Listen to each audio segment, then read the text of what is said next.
नमस्कार दोस्तों, कैसे हैं आप सब। आशा करता हूं कि आप, आपका परिवार, आपके जानने वाले जिन्हें आप चाहते हैं सभी कुशल होंगे, सुरक्षित होंगे।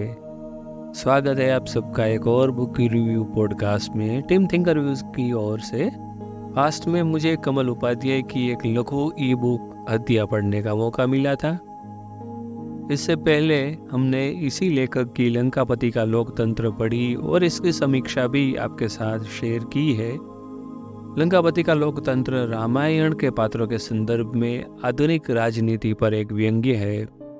हत्या यह पुस्तक एक थ्रिलर है जो हमने जब पढ़ी तब वो जगरनॉट ऐप पर ई बुक के फॉर्मेट में ही उपलब्ध थी, और जब उसका प्रमोशन चल रहा था तब तो वो 10 रुपये के करीबन भाव में मिल रही थी। तो आइए बात करते हैं इस पुस्तक के बारे में। शुरुआत करेंगे हम इस पुस्तक के कवर पेज से। यदि आप हिंदी पॉकेट बुक के प्रशंसक हैं तो इस पुस्तक का कवर पेज निश्चित रूप से आपको एक इंटरेस्टिंग एहसास देगा। आपको ऐसा ही लगेगा कि आप कोई हिंदी पॉकेट बुक ही पढ़ रहे हैं। मुझे ये कवर पेज बहुत आकर्षक तो नहीं लगा, पर फिर भी आश्वस्त करने वाला अवश्य लगा। और अगर हम दार्शनिक बने या फिलोसॉफिकल बने कि भाई कवर पेज से क्या फ़र्क पड़ता है, बुक का कंटेंट ही इम्पोर्टेंट होता है, तो भी किसी भी पुस्तक की पहली छाप हमारे दिमाग में जो पड़ती है वो उसके कवर पेज के माध्यम से ही होती है। और अगर कवर पेज अच्छा रहेगा तो हम उस पुस्तक की ओर आकर्षित होंगे और उसे पढ़ने के लिए भी इनिशिएट करेंगे। मेरे ख्याल से इस पुस्तक का कवर पेज एक मध्यम प्रभाव पैदा कर सकता है। इस पॉडकास्ट के कवर में देखकर आप बताइए आपको कैसा लगा ये कवर पेज। आइए एक विहंगावलोकन करते हैं इस बुक के प्लॉट का। खैर, लघु कथाओं के लिए कथानक के बारे में ज़्यादा बात करना एक्चुअली स्पॉयलर्स फ्री नहीं हो सकता, इसलिए मैं यहाँ बहुत संक्षेप में बात करने जा रहा हूँ। मध्यम वर्गीय पारिवारिक परिवेश में रहने वाली गौतमी नाम की एक महिला जो कि विधवा है, उसके ऊपर ये बुक आधारित है। उनके जीने का एकमात्र कारण उनका बेटा संदू काफ़ी समय से लापता है। उसने किसी दिन उससे मिलने की उम्मीद तो नहीं खोई थी, पर फिर भी उसकी खोज अभी तक कोई नतीजा भी नहीं ला पाई थी। अपने कॉलेज के दिनों में उन्हें वरुण से प्यार हो गया था और अंततः उन्होंने शादी कर ली थी। उनकी शादी को गौतमी के पिता मिस्टर परांजपे ने मंजूरी तो नहीं दी थी और उसके पास उसके कारण भी थे। एक दिन एक दुर्घटना में उसने वरुण को खो दिया और तब से वह संदूक ही था जिसकी वजह से वह जी रही थी। अपने पिता द्वारा कई बार संपर्क करने के बावजूद गौतमी ने अपने माता पिता के घर जाने का फैसला नहीं किया और वह वही स्थान पर रहने लगी जहां संदूक और वरुण के साथ उसने कुछ सुनहरे दिन बिताए थे। एक सुबह उसकी नियमित जिंदगी बाधित हो गई जब इंस्पेक्टर आदित्य ने उसे फ़ोन किया। उन्हें बताया गया कि पुलिस को एक शव मिला है और शव की लाक्षणिकताएं संदूक के विवरण से मेल खा रही है। तो उसे ये सत्यापित करने के लिए पुलिस स्टेशन और फिर मुर्दा घर जाना होगा कि क्या वह संदूक ही था। इस कठिन सफ़र में उसका साथ देने उनके पिता भी आए थे। क्या वह शव संदूक का होगा? क्या यह इस कहानी में हुई एकमात्र हत्या थी? क्या असली अपराधी की कभी पहचान हो पाएगी? इन सभी और अन्य कई प्रश्नों के उत्तर पाने के लिए आपको इस मनोरंजक लघु ई बुक को पढ़ने की आवश्यकता रहेगी। अब हम अपनी समीक्षा आपके सामने प्रस्तुत करते हैं। साहित्यिक दृष्टि से यह सचमुच अच्छी किताब है। जिस तरह से सस्पेंस बनाया गया है और पूरी कहानी में एक के बाद एक ट्विस्ट और टर्न खुलते जा रहे हैं, वो आपको इस पुस्तक से बांधे रखेगा। दरअसल एक बार जब ये पुस्तक पढ़ना आप शुरू करते हैं तो बीच में रुकना मुश्किल होगा। पुस्तक निश्चित रूप से अपनी शैली के प्रति वफादार रहती है।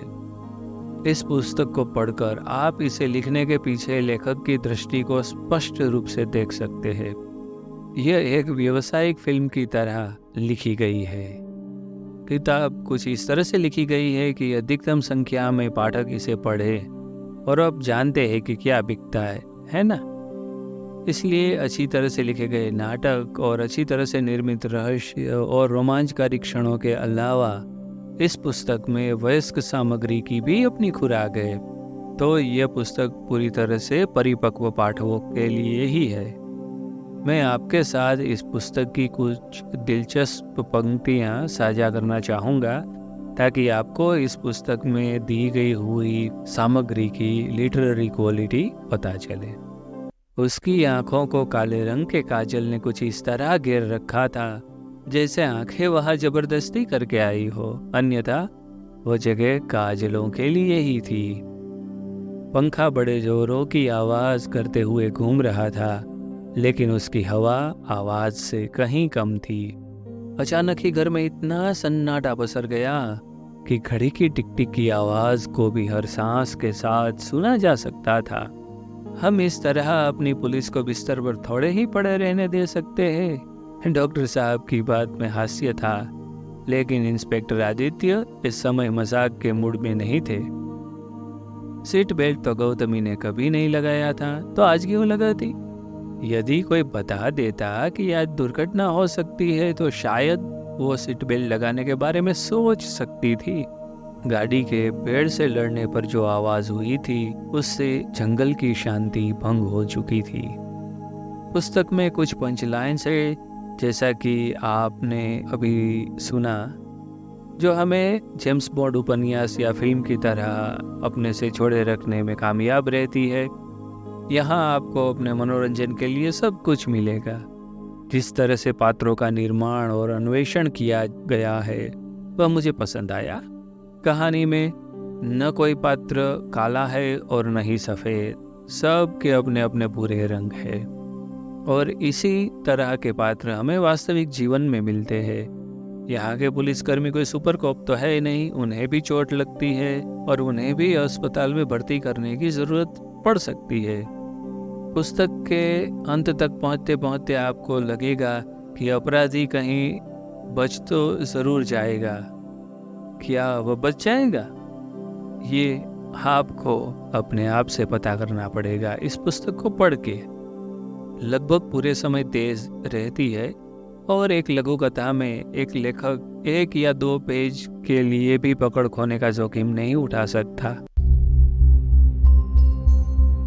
सारांश: वयस्क सामग्री की अपनी खुराक के साथ एक संपूर्ण मसाला थ्रिलर, एक संक्षिप्त पुस्तक जिसे आप करीब करीब 1 घंटे के भीतर समाप्त कर सकते हैं। दोस्तों, बताइए, क्या सोचते हैं आप इस किताब के बारे में? क्या सोचते हैं आप इस बुक रिव्यू के बारे में? क्या और कोई ऐसी किताब है जिसके बारे में आप चाहते हैं कि हम बातें करें, अपने रिव्यूज शेयर करें? अगर है तो आप हमें ज़रूर बताएं। आपके सुझावों को हम हमेशा प्राधान्य देते हैं। अगर आपको ये रिव्यू अच्छा लगा तो आप अपने दोस्तों के साथ, अपने चाहते उन लोगों के साथ शेयर कीजिए जिन्हें इस तरह की किताबें पढ़ना, इस तरह के बुक रिव्यू सुनना बहुत ही पसंद है। फिर मिलेंगे अगले पॉडकास्ट में। तब तक के लिए आप सबका धन्यवाद। अपना ख्याल रखिए, अपने परिवार का ख्याल रखिए, अपने चहीतों का ख्याल रखिए। खूब सारी किताबें पढ़िए, खूब ज्ञान अर्जित कीजिए और अपने जीवन में आगे बढ़िए। आपका जीवन मंगलमय हो।